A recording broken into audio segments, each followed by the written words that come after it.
మనం ఎప్పుడు మంచిగా ఉండాలి, అందరికీ హెల్ప్ చేయాలి, స్వార్థం చూసుకోకూడదు, ఇలాంటి నీతి సూక్తుల మధ్య పెరిగాము. లైఫ్ అనే ఈ జర్నీలో అవన్నీ ఉండొచ్చేమో, కానీ అది మన లైఫ్కి భారం కాకూడదు అండ్ దానివల్ల మనల్ని మనం కోల్పోకూడదు. ఈ మంచితనం అనేది అతి మంచితనం అయితే అదే మనకి స్ట్రెస్ని, అలసటని, బాధని మిగిల్చొచ్చు. ఈ వీడియోలో నా ఓన్ సిచ్యుయేషన్స్ ఇంకా నా చుట్టూ ఉన్న వాళ్ళ ఎక్స్పీరియన్సెస్ని చూసి ఇలా ఉండకూడదు అని తెలుసుకున్న కొన్ని విషయాలు ఈ వీడియోలో మీకు షేర్ చేయబోతున్నాను. అటు మంచిగా ఉంటూ మీ లైఫ్ని తెలివిగా లీడ్ చేయడానికి హెల్ప్ అవుతాయి. అండ్ ఇవన్నీ నా అబ్జర్వేషన్స్ అండ్ ఎక్స్పీరియన్సెస్ కాబట్టి వీటిని కొన్ని మంచి ఆలోచనలుగా చూడండి. మీరు రిలేట్ అయితే అండ్ మీకు హెల్ప్ అవుతాయి అనిపిస్తే అప్లై చేయండి. వీడియోని మాత్రం మిస్ కాకుండా లాస్ట్ వరకు చూడండి. వీడియో చివరిలో మంచి ఆలోచన కూడా ఉంటుంది. అందరికీ నమస్కారం. నేను మీ స్వప్న. జీవితమస్తు ఛానల్కు స్వాగతం.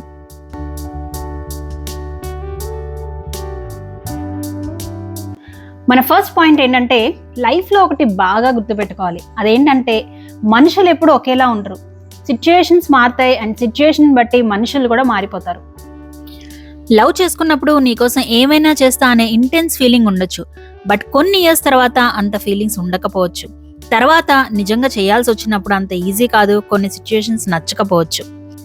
బెస్ట్ ఫ్రెండ్ కో, క్లోజ్ రిలేటివ్ కో అప్పు ఇవ్వాల్సి వస్తే చాలా నమ్మకం అని, క్లోజ్ అని ప్రామిసరీ నోట్ రాయించుకోకపోవచ్చు, కానీ తర్వాత వాళ్ళు మారిపోవచ్చు. అలా మోసపోయిన వాళ్ళు ఎంతమందో. ఎంతో కమిట్మెంట్తో హ్యాపీగా పెళ్లిళ్ళు చేసుకుంటారు, బట్ కొంతమంది తర్వాత ఎఫ్ఐఆర్లు పెట్టుకుంటూ ఉంటారు. రిలేటివ్స్ పిల్లల్ని మనం ప్రేమగా బాగా చూసుకుని ఉండొచ్చు, పెద్దయ్యాక వాళ్ళంత గ్రాటిట్యూడ్ ఫీల్ అవ్వకపోవచ్చు, మాటలు కూడా ఉండకపోవచ్చు. ఇంకా మంచి మంచి ఫ్రెండ్షిప్స్ ఫేడ్ అవుట్ అయిపోవచ్చు. ఈ మధ్య కొన్ని సిచ్యుయేషన్స్ వల్ల పేరెంట్స్కి పిల్లలకి కూడా మాటలు లేకపోవడం నేను కొంతమందిని చూశాను. ఎంతో ప్రేమగా చూసుకున్న పేరెంట్స్ని వదిలించేసుకునే వాళ్ళు కూడా ఉంటున్నారు. అలా అని పెళ్ళిళ్ళు చేసుకోకూడదా, పిల్లల్ని చూసుకోకూడదా, ఫ్రెండ్స్కి హెల్ప్ చేయకూడదా అని కాదు. బట్ ఎప్పుడైనా సరే మనుషులతో డీల్ చేస్తున్నప్పుడు, అంటే మనం ఏదైనా యాక్షన్ తీసుకుంటున్నప్పుడు, నిర్ణయం తీసుకుంటున్నప్పుడు, లేదా మన ఫ్యూచర్ ప్లాన్ చేసుకుంటున్నప్పుడు ఈ విషయం అయితే తప్పకుండా మనం దృష్టిలో పెట్టుకోవాలి. మనుషులు మారచ్చు, మనం ఊహించినంతగా మారచ్చు. ఇది మనం దృష్టిలో పెట్టుకుంటే మేబీ కొన్ని జాగ్రత్తలు తీసుకోవచ్చు. ఒకవేళ మారితే పరిస్థితి ఏంటి అని ప్రిపేర్ అవ్వచ్చు, ఎక్స్పెక్టేషన్స్ తగ్గించుకోవచ్చు అండ్ మేబీ కొంచెం తక్కువ బాధపడచ్చు. ప్రపంచంలో ఏది శాశ్వతం కాదు, అన్నీ మారిపోతూ ఉంటాయి. అలానే పరిస్థితులను బట్టి మనుషులు కూడా మారిపోతూ ఉంటారు. సో అదనమాట ఈ పాయింట్. నెక్స్ట్ పాయింట్ ఏంటంటే, మనకి లేనిపోని గుర్తింపుల్ని తగిలించుకోవద్దు. నేను మంచి అమ్మాయిని, మంచి మదర్ని, మంచి కోడల్ని, నో నో నో. ఇలాంటి గుర్తింపుల వల్ల మన ఫ్రీడమ్ పోతుంది అండ్ అవసరానికి మించి కష్టపడతాము, పర్ఫెక్షన్ కోసం చూస్తాము అండ్ ఒక్కొక్కసారి ఒపీనియన్స్ ఓపెన్గా ఎక్స్ప్రెస్ చేయలేకపోతాము. ఒకసారి మనకున్న గుర్తింపుకు తగ్గట్టుగా బిహేవ్ చేయకపోతే గిల్టీగా కూడా ఫీల్ అవుతూ ఉంటాము. ఒక్కోసారి అవతల వాళ్ళు తగిలిస్తుంటారు కూడా, బట్ ఇలాంటి గుర్తింపులు ఏమి పెట్టుకోకుండా ఉంటే బెటర్. జస్ట్ మన బెస్ట్ మనం చేసుకుంటూ వెళ్ళిపోవడమే. ఈ పేర్లు మనకొద్దు. నిజానికి మంచి అనే దానికి డెఫినేషన్ లేదు, సిచ్యుయేషన్స్ని బట్టి, మన ఆలోచించే విధానాన్ని బట్టి ఉంటుంది అంతే. మీలో కొంతమంది మీలాంటి మదర్ దొరికినందుకు ఆర్య లక్కీ అని కామెంట్ చేస్తారు. I feel happy and leave it. దాన్ని ఎక్కువ హార్ట్కి తీసుకోను, ఎవరికి చెప్పుకోను కూడా.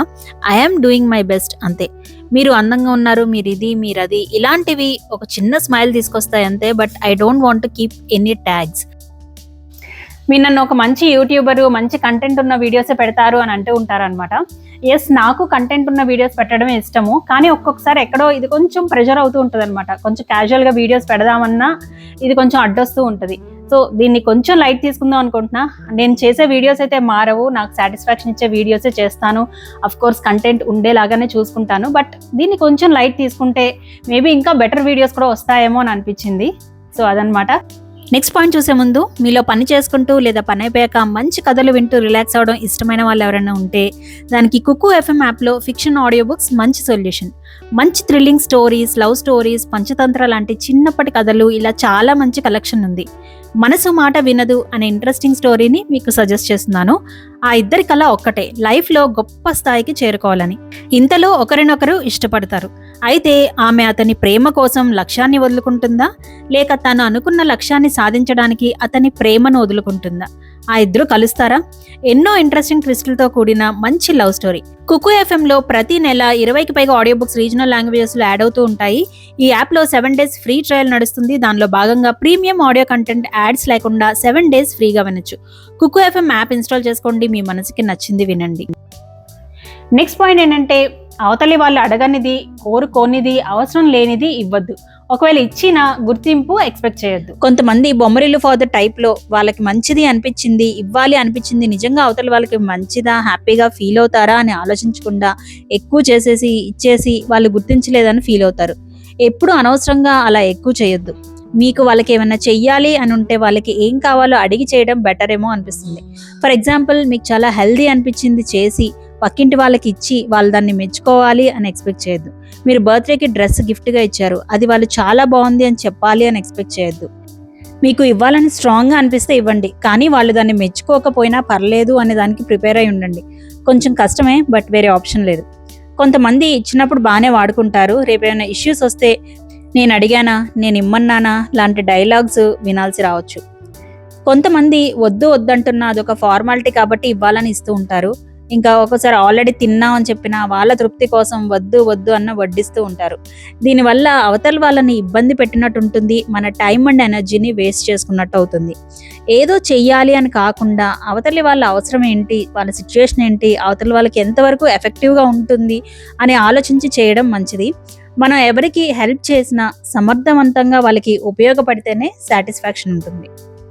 ఈ విషయంలో మన ఎమోషన్స్కి కొంచెం ప్రాక్టికాలిటీ కూడా యాడ్ చేస్తే బాగుంటుంది అనిపిస్తుంది. నెక్స్ట్ పాయింట్ ఏంటంటే, మనం ప్రతిసారి సొసైటీ పెట్టిన రూల్స్ అండ్ వాల్యూస్కి స్టిక్ అవ్వాల్సిన అవసరం లేదు. సొసైటీ పెట్టినవి జెనరిక్ రూల్స్. మన సిచ్యువేషన్ తగ్గట్టు మనకేం కావాలి అనే దాన్ని బట్టి మన మోస్ట్ ఇంపార్టెంట్ పీపుల్ సపోర్ట్తో డెసిషన్స్ తీసుకోవచ్చు. పెళ్లి చేసుకుంటే జీవితాంతం కలిసి ఉండాలి అనేది సొసైటీ పెట్టిన రూల్. కానీ ఫిజికల్గా, మెంటల్గా అబ్యూస్కి గురవుతూ కూడా సొసైటీ కోసం ఆ రిలేషన్షిప్ కంటిన్యూ చేయాలి అనుకోవడం ఎంతవరకు కరెక్ట్? ఫ్రెండ్ కష్టాల్లో ఉంటే హెల్ప్ చేయాలి అని చెప్తుంది సొసైటీ, కానీ ఇంతకు ముందు హెల్ప్ చేసినప్పుడు బ్యాడ్ ఎక్స్పీరియన్స్ ఉంటే మళ్ళీ హెల్ప్ చేయడం ఎంతవరకు కరెక్ట్? అత్త కోడలికి పడట్లేదు, విడిగా ఉంటే బెటర్ అనిపిస్తుంది, కానీ సొసైటీ విడిపోయారు అని అనుకుంటుందేమో అని అలానే గొడవలు పడుతూ ఉండడం ఎంతవరకు కరెక్ట్? మనం ఎవరికి చెడు చేయట్లేదు, మనకి హెల్ప్ అయ్యే పని చేస్తున్నాం అనుకున్నప్పుడు సిచ్యుయేషన్స్ని బట్టి మనకి పర్సనల్గా ఏది రైట్ అనిపిస్తుందో దాని ప్రకారం వెళ్ళడం కరెక్ట్. మిస్టర్ పోలిశెట్టి మూవీ చూసినప్పుడు నాకు ఈ పాయింటే గుర్తొచ్చింది. సొసైటీ ప్రకారం పద్ధతిగా పెళ్లి చేసుకుని పిల్లల్ని కనాలి, కానీ మూవీలో అనుష్క పెళ్లి చేసుకోకుండా పిల్లల్ని కనాలి అని అనుకుంటుంది. వినగానే అదేంటి అనిపించినా తను ఏ సిచ్యుయేషన్లో అలా డిసైడ్ అయిందో చూస్తే ఆ డెసిషన్ ఎంత కన్విన్సింగ్గా ఉంటుందో కదా. సిచ్యువేషన్ని బట్టి మనకి కరెక్ట్ అనిపించింది చేయాలి, అలానే మనం చేసే పని ఎలాంటి పరిస్థితులకి దారితీసినా దానికి బాధ్యత మనమే తీసుకోవాలి, వాటిని ఫేస్ చేయాలి. అవన్నీ ఆలోచించుకొని నిర్ణయం తీసుకోవాలి. నెక్స్ట్ పాయింట్ ఏంటంటే, ఇతరులు డిసప్పాయింట్ అవుతారేమో అని భయపడడం మానేద్దాం. ఫియర్ ఆఫ్ డిసప్పాయింటింగ్ అదర్స్ అంటే ఇతరుల్ని డిసప్పాయింట్ చేయాలి అంటే భయం. ఆ భయం వల్ల కొన్ని ఇతరుల కోసం చేయడం, ఇష్టం లేకపోయినా భరించడం చేస్తాం. నేను ఇదైతే ఫేస్ చేస్తూ ఉంటాను. సరదాగా కూడా ఎవరన్నా కాసేపు డిసప్పాయింట్ చేయాలి అన్నా చేయలేకపోతాను. కానీ ఈ భయాన్ని నిజంగా మనం అధిగమించాలి. మీరు ఊరి నుంచి వచ్చేటప్పుడు మీ ఫ్రెండ్ అక్కడి నుంచి ఏదో తీసుకురమ్మనింది, కానీ మీకు కొన్ని రీజన్స్ వల్ల కుదరట్లేదు. కానీ కుదరదు అని చెప్పి దాన్ని డిసప్పాయింట్ చేయాలి అంటే భయం. ఆఫీస్లో మీ మేనేజర్తో మీకు వర్క్ లోడ్ ఎక్కువైంది, తగ్గించడం గురించి మాట్లాడాలి అని అనుకుంటున్నారు, కానీ వర్క్కి నో చెప్తే మేనేజర్ మన గురించి డిసప్పాయింట్ అవుతారేమో అని భయం. ఒకటైతే గుర్తుపెట్టుకోవాలి, మనం అందరినీ మెప్పించలేము. ప్రతి ఒక్కరిని ప్రతిసారి హ్యాపీ చేయడం అనేది ఇంపాసిబుల్. కేవలం ఇతరులు ఏమనుకుంటారో, ఫీల్ అవుతారేమో అన్న ఇదితో మీరు వెనకడుగు వేస్తుంటే మాత్రం ఇది గుర్తు తెచ్చుకోండి, మనం అందరినీ మెప్పించలేము. అందరినీ హ్యాపీ చేయాలనుకుంటే అందరూ హ్యాపీగా ఉంటారేమో, మనం తప్ప. నేను 1-2 బుక్స్ నుంచి తెలుసుకున్న ఒక ఇంపార్టెంట్ విషయం మీకు షేర్ చేస్తున్నాను. ఇతరుల ఎమోషన్స్కి మనం బాధ్యులం కాదు. ఎవరి ఆలోచన బట్టి వాళ్ళ ఫీలింగ్స్ ఉంటాయి, ఎవరి ఆలోచనలు ఎలా ఉంటాయి అనే దాని మీద మనకి కంట్రోల్ లేదు. అలాంటప్పుడు వాళ్ళ ఎమోషన్స్ మన రెస్పాన్సిబిలిటీ కాదు. అఫ్ కోర్స్ మనం ప్రాపర్గా బిహేవ్ చేయాలి, అది మన కంట్రోల్లో ఉంది. మన బిహేవియర్ని అవతలి వాళ్ళు ఎలా అర్థం చేసుకుంటారు, ఎలా తీసుకుంటారు అనేది మన చేతుల్లో లేదు. మన యాక్షన్స్కి మాత్రమే మనం రెస్పాన్సిబుల్, ఇతరుల ఫీలింగ్స్కి కాదు. ఎండ్ ఆఫ్ ద డే ఎవరి బ్రెయిన్ హార్మోన్స్ వాళ్ళు మేనేజ్ చేసుకోవాల్సిందే. మనల్ని కూడా చాలామంది డిసప్పాయింట్ చేసి ఉండొచ్చు. రిలేషన్షిప్స్ అన్నాక కొన్ని డిసప్పాయింట్మెంట్స్ ఉంటాయి, అయినా రిలేషన్షిప్స్ కొనసాగుతాయి. ఏ భయమైనా పోవాలి అంటే దాన్ని మనం ఫేస్ చేయాలి. సో చిన్నగా స్టార్ట్ చేయండి. సిచ్యువేషన్కి అవసరం అన్నప్పుడు ఇతరులు డిసప్పాయింట్ అయినా పర్లేదు అని ముందుకెళ్ళండి. నో చెప్పడం ప్రాక్టీస్ చేయండి. ఇతరుల హ్యాపీనెస్ కోసం మాత్రమే బ్రతకాలి అంటే చాలా కష్టం. మన అవసరాలు కూడా ఇంపార్టెంట్, మన కోరికలు అభిప్రాయాలు కూడా ఇంపార్టెంట్. ఇదివరకు నేను ఎవరైనా ఏమైనా అడిగి వాళ్ళు నో చెప్తే బాధపడేదాన్ని, అడిగి నో చెప్పించుకున్నానే అని. కానీ ఇప్పుడైతే ఎవరైనా పద్ధతిగా నో చెప్తే వాళ్ళ మీద చాలా రెస్పెక్ట్ వస్తుంది, ఎంత చక్కగా క్లారిటీగా నో చెప్పగలిగారు అని. నా ఉద్దేశం ఎప్పుడు మన గురించే చూసుకోవాలి, ఇతరుల్ని పక్కన పెట్టాలి అని కాదు. మన అవసరాలు ముఖ్యం. ప్రతిసారి వాటిని వెనక్కి తోసేయకుండా అవి చూసుకుంటూనే అవతల వాళ్ళకి చేతనంత సహాయం చేయడానికి ముందుండొచ్చు. అండ్ ఏది ఇబ్బంది పడుతూ భయపడుతూ చేయాల్సిన అవసరం లేదు. మనకి ఇష్టంగా చేయాలనిపించినప్పుడు చేయొచ్చు. అవతలి వాళ్ళు మన గురించి ఏమనుకుంటున్నారో అది మనం కాదు, మనం మన గురించి ఏమనుకుంటున్నామో అదే ఇంపార్టెంట్. ఇంకా కొన్ని హద్దులు పెట్టుకోవడం, కొన్ని విషయాలకి నో చెప్పడం అనేది స్వార్థం కాదు, అవి రిలేషన్షిప్ హెల్దీగా ఉండడం కోసం మాత్రమే. నెక్స్ట్, మన అవసరాలు అభిప్రాయాలు కమ్యూనికేట్ చేయడం నేర్చుకోవాలి. ఒక్కోసారి అవతలి వాళ్ళని ఇబ్బంది పెట్టడం ఎందుకులే అనో, ఇప్పుడు ఎందుకులే లేనిపోని గొడవనో, మనల్ని జడ్జ్ చేస్తారనో, ఎలా చెప్పాలో ఏంటో అనో మన అవసరాలని అభిప్రాయాలని బయట పెట్టకుండా ఉండిపోతాం. బట్ అవి చెప్తేనే అవతలి వాళ్ళకి మన గురించి ఒక అండర్స్టాండింగ్ ఉంటుంది, రిలేషన్షిప్స్ హెల్దీగా ఉంటాయి. అన్నిటికంటే మించి మన అవసరాలు తీరుతాయి, మన ఎమోషనల్ అండ్ మెంటల్ హెల్త్ బాగుంటుంది. సో కన్ఫ్యూజన్ లేకుండా క్లియర్గా చెప్పండి, కామ్గా రెస్పెక్ట్ ఇస్తూ చెప్పండి, కోపంగా కాకుండా ఫ్రెండ్లీగా చెప్పండి, రైట్ టైం అండ్ ప్లేస్లో చెప్పండి. ఇతరుల్ని బ్లేమ్ చేయకుండా నేను ఇలా ఫీల్ అవుతున్నాను, నాకు ఇది కావాలి అని చెప్పండి. అవతలి వాళ్ళు ఏమైనా చెప్తుంటే జాగ్రత్తగా వింటూ వాళ్ళ ఒపీనియన్కి వాల్యూ ఇస్తున్నట్టుగా చెప్పండి. మొత్తానికి చెప్పండి, మీలోనే దాచేసుకోవద్దు. నాకు జిమ్కి వెళ్ళాలని ఉంది, ఇంట్లో పని ఎక్కువైంది, హెల్ప్ కావాలి, నాకు జాబ్ చేయాలని ఉంది, మీరు నా గురించి అందరి ముందు అలా మాట్లాడడం నచ్చలేదు, సారీ ఇప్పుడు నేను ఆ పని చేయలేను, నాకు ఇది ఇష్టం లేదు, ఇలా.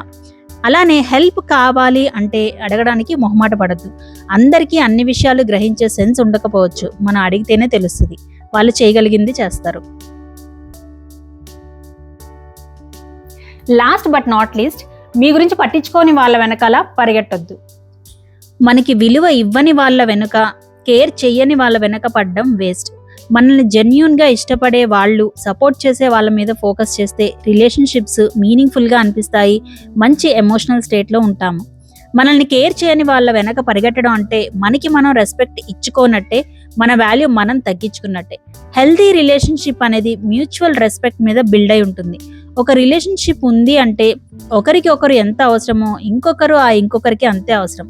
ఇద్దరూ ఒకరికొకరు సపోర్ట్ చేసుకోవాలి, ఆ రిలేషన్షిప్ నుంచి ఇద్దరూ బెనిఫిట్ అవ్వాలి. కొంతమంది వాళ్ళ అవసరాలకి మనల్ని వాడుకుని మనకి హెల్ప్ చేయాల్సి వచ్చినప్పుడు తెలివిగా తప్పించుకుంటూ ఉంటారు. అలాంటి వాళ్ళని గుర్తించండి. ఎవరికి మీరు ఒక డోర్ మ్యాట్ అవ్వద్దు. సో అవన్నమాట నేను షేర్ చేయాలనుకున్న విషయాలు. నిజంగా మంచితనం అనేది మనల్ని మనం త్యాగం చేసుకోవడంలో లేదు, మనల్ని సంరక్షించుకుంటూ ఇతరులకి సహాయపడడంలో ఉంది. దీని గురించి మీరేమంటారు? వీడియోలో ఏ పాయింట్కి రిలేట్ అయ్యారు, ఇంకా ఏ పాయింట్ హెల్ప్ అయ్యింది, అలానే ఓవరాల్గా వీడియో ఎలా అనిపించింది, ఇంకా మీ ఓన్ ఎక్స్పీరియన్సెస్ ఏమైనా ఉంటే తప్పకుండా కామెంట్స్లో షేర్ చేయండి. వీడియో నచ్చితే లైక్ చేయండి. మీ లైక్స్ అండ్ కామెంట్సే నాకు మోటివేషన్. అండ్ ఈ వీడియో మీ ఫ్రెండ్స్ అండ్ ఫ్యామిలీస్లో ఎవరికైనా హెల్ప్ అవ్వచ్చు, తప్పకుండా షేర్ చేయండి. ఇప్పుడైతే మంచి ఆలోచన చూసేద్దాం. మంచితనానికి హద్దులుండాలి, స్వార్థానికి విలువలుండాలి. మంచితనం, స్వార్థం రెండూ మన లైఫ్లో భాగమే. ఏది ఎక్కువ కాకూడదు, రెండింటిని బ్యాలెన్స్ చేయడంలోనే ఉంటుంది. ఈ కోట్ సడన్గా ఒకరోజు నా మైండ్కి తట్టింది. ఎక్కడ చదివింది కాదు, ఎవరు చెప్పింది కాదు, డీప్గా ఆలోచిస్తే చాలా మంచి మీనింగ్ ఉంది. సో అదండి ఈ వీడియో. మరొక మంచి వీడియోతో మీ ముందుకు వస్తాను. అప్పటి వరకు జీవితమస్తు.